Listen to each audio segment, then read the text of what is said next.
ನಮಸ್ತೆ friends, welcome to Vishala's kitchen and craft. ನಾನು ವಿಶಾಲ. ಇವತ್ತು ಬೇಕ್ರಿ ಸ್ಟೈಲಲ್ಲಿ ಪರ್ಫೆಕ್ಟಾಗಿ ಮೂಂಗ್ ದಾಲ್ ಸ್ನ್ಯಾಕ್ಸ್ ಮಾಡೋದು ಯಾವ ಥರ ಅಂತ ಹೇಳ್ಕೊಡ್ತಾ ಇದ್ದೀನಿ. ಅದಕ್ಕಿಂತ ಮುಂಚೆ ಇದೇ ಮೊದಲನೇ ಸಾರಿ ನನ್ನ ಚಾನಲ್ ನೋಡ್ತಾ ಇದ್ದರೆ ಪ್ಲೀಸ್ ಸಬ್ಸ್ಕ್ರೈಬ್ ಆಗಿ, ಲೈಕ್ ಮಾಡಿ, ಶೇರ್ ಮಾಡಿ. ಬನ್ನಿ ಯಾವ ಥರ ಮೂಂಗ್ ದಾಲ್ ಸ್ನ್ಯಾಕ್ಸ್ ಮಾಡೋದು ಅಂತ ನೋಡ್ಕೊಂಡು ಬಂದುಬಿಡೋಣ. ಮೊದಲಿಗೆ ನಾನಿಲ್ಲಿ ಒಂದು ಬಟ್ಲಿಗೆ 2 ಕಪ್ಪಷ್ಟು ಹೆಸರು ಬೇಳೆನ ತೊಗೊತಾ ಇದ್ದೀನಿ. ನೋಡಿ, ನಾನಿಲ್ಲಿ 2 ಕಪ್ ಹಾಕ್ಕೊಂಡ್ಬಿಟ್ಟು ನೀಟಾಗಿ ಕ್ಲೀನ್ ಮಾಡ್ಕೊಬೇಕು.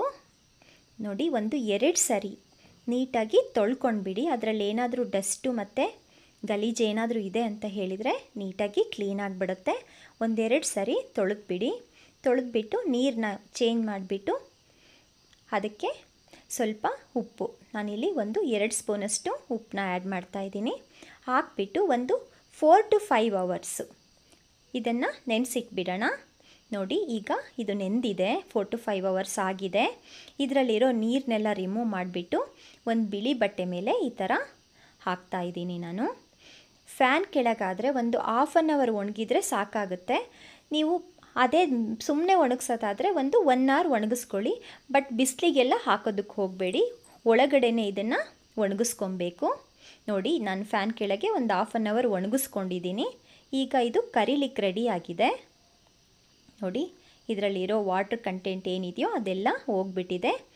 ನಾನು ಬಾಣಲಿಯಲ್ಲಿ ಎಣ್ಣೆ ಬಿಸಿ ಮಾಡಿಕೊಂಡು ಡೈರೆಕ್ಟಾಗಿ ನಾನು ಬಾಣಲೆಗೆ ಹಾಕ್ತಾಯಿಲ್ಲ, ಈ ಥರ ಸ್ಟೈನರ್ ಸಹಾಯದಲ್ಲಿ ನೋಡಿ ಈ ಥರ ಅದರೊಳಗಡೆ ಹಾಕಿಬಿಟ್ಟು ಫ್ರೈ ಮಾಡ್ಕೊತಾ ಇದ್ದೀನಿ. ಈ ಥರ ಮಾಡೋದ್ರಿಂದ ನಮಗೆ ಕರಿಲಿಕ್ಕೂ ಈಸಿ ಇರುತ್ತೆ ಮತ್ತು ತೆಗೆಯೋದು ಕೂಡ ಇದು ಚಿಕ್ಕ ಕಾಳಿರೋದ್ರಿಂದ ಈಸಿ ಇರುತ್ತೆ.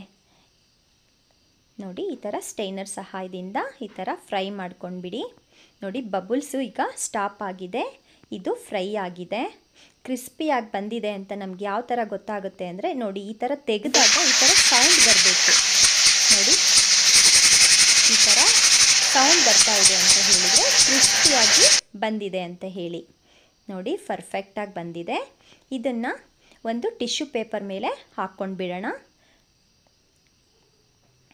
ನೋಡಿ, ಈಗ ಮತ್ತೆ ಬ್ಯಾಚ್ ವೈಸು ಈ ಥರ ಸ್ಟೈನರಲ್ಲಿ ಹಾಕಿಬಿಟ್ಟು ಈ ಥರ ಫ್ರೈ ಮಾಡ್ಕೊತಾ ಹೋಗಿ. ಇನ್ನೊಂದು ಫ್ರೆಂಡ್ಸ್, ನೀವು 4 to 5 ಅವರ್ಸ್ ನೆನೆಸ್ಕೊಂಡಿದ್ದಾದರೆ ತುಂಬ ಕ್ರಿಸ್ಪಿಯಾಗಿ ತುಂಬ ಚೆನ್ನಾಗಿ ಬರುತ್ತೆ. ಇಲ್ಲ ಅಂತಂದರೆ ಒಂಥರ ಕುಟುಕ್ಲು ಅಂತೀವಲ್ಲ, ಆ ಥರ ಆಗೋಗ್ಬಿಡುತ್ತೆ. ಆ ಥರ ಮಾಡ್ಕೊಳೋದಕ್ಕೆ ಹೋಗಬೇಡಿ. 4 to 5 ಅವರ್ಸ್ ನೆನೆಸಿಡಿ. ಇಲ್ಲ ಅಂತಂದರೆ ರಾತ್ರಿ ನೆನೆಸ್ಬಿಟ್ಟು ಬೆಳಗ್ಗೆ ಮಾಡಿದರೂ ಕೂಡ ತುಂಬಾ ಚೆನ್ನಾಗಿರುತ್ತೆ. ಈ ಸ್ಟೈಲಲ್ಲಿ ನೀವು ಟ್ರೈ ಮಾಡಿ. ಮತ್ತು ಎಕ್ಸ್ಟ್ರಾ ಆಯಿಲ್ ಏನಾದರೂ ಇದ್ದರೆ ಈ ಥರ ಟಿಶ್ಯೂ ಪೇಪರಲ್ಲಿ ರಿಮೂವ್ ಮಾಡಿ. ನೋಡಿ, ಈ ಬೇಳೆ ಎಕ್ಸ್ಟ್ರಾ ಆಯಿಲ್ ಹಿಡ್ದಿಲ್ಲ, ನೋಡಿ ಟಿಶ್ಯೂ ಪೇಪರಲ್ಲಿ ಬರ್ತಾ ಇಲ್ಲ. ನೋಡಿ, ಈಗ ಇದಕ್ಕೆ ನಾನು ಸಾಲ್ಟನ್ನ ಆ್ಯಡ್ ಮಾಡ್ತಾಯಿದ್ದೀನಿ. ನಿಮಗೆ ಬೇಕು ಅಂತಂದರೆ ಸ್ವಲ್ಪ ಚಿಲ್ಲಿ ಪೌಡರು ಮತ್ತು ಗರಂ ಮಸಾಲ ಕೂಡ ಆ್ಯಡ್ ಮಾಡ್ಕೋಬೋದು. ಬಟ್ ನಾನಿಲ್ಲಿ ಬರೀ ಸಾಲ್ಟ್ ಒಂದೇ ಆ್ಯಡ್ ಮಾಡ್ತಾಯಿದ್ದೀನಿ. ನೋಡಿ, ಎಷ್ಟು ಕ್ರಿಸ್ಪಿಯಾಗಿ ಎಷ್ಟು ಚೆನ್ನಾಗಿ ಬಂದಿದೆ.